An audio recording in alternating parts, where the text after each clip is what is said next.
உடல்நலக்குறைவு காரணமாக மருத்துவமனையில் அனுமதிக்கப்பட்டுள்ள EVKS இளங்கோவனிடம் தற்பொழுது தமிழக முதலமைச்சர் மு.க.ஸ்டாலின் அவர்கள் நேரில் சென்று நலம் விசாரித்திருக்கிறார்.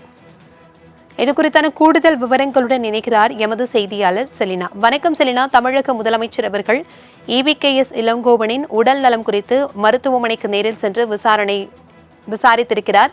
இதுகுறித்தான முழு விவரங்கள் என்ன? தமிழ்நாடு காங்கிரஸ் முன்னாள் தலைவரும் தற்போதைய ஈரோடு கிழக்கு தொகுதி எம்எல்ஏவுமான EVKS இளங்கோவன் ஏற்கனவே கடந்த 10 நாட்களுக்கும் மேலாக மியாட் மருத்துவமனையில் சிகிச்சை பெற்று வருகிறார்.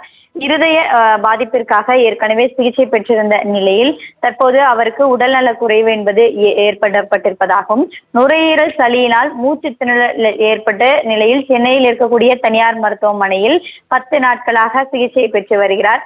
ICU வார்டில் சிகிச்சை பெற்று வருவதாக தகவல் வெளியாகியிருந்தது. அதே போல வெண்டிலேட்டர் உதவியுடன் சிகிச்சை பெற்று வரக்கூடிய அவருக்கு தீவிர சிகிச்சை என்பது அளிக்கப்பட்டு வருவதாகவும் நேற்று தகவல் என்பது வெளியாகி இருந்தது. காய்ச்சல் பாதிப்பு காரணமாக மருத்துவமனையில் அனுமதிக்கப்பட்டிருந்ததாகவும் அதற்கு பிறகு நுரையீரல் சளியால் மூச்சு திணறல் ஏற்பட்டதாகவும் இதற்காக வெண்டிலேட்டர் உதவியுடன் அவர் சிகிச்சை பெற்று வருவதாக தெரிவிக்கப்பட்டிருந்தார்கள்.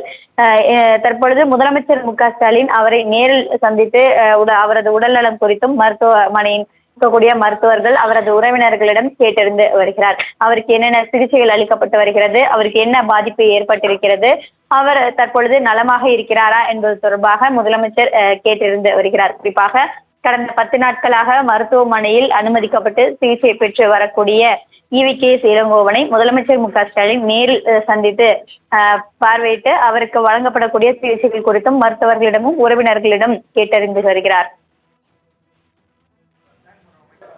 தகவல்களுக்கு நன்றி செலினா.